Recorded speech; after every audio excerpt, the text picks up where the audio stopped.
Picked up the Logitech Signature M550. Let's see what's inside.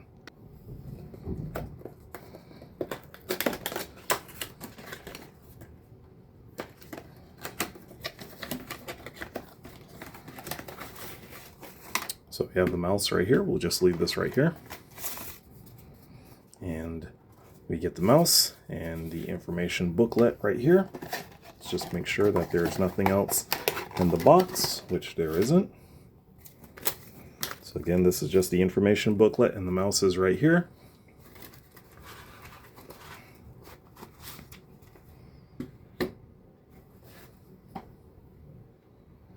This is the M550 here, Bluetooth right here, and we should be able to look for the USB-A adapter right here.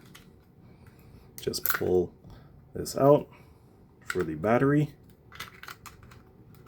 Looks like it's automatically gone into pairing mode here, but that is it. No side buttons on this one here like the M650 here, but overall this is it, and that's the unboxing.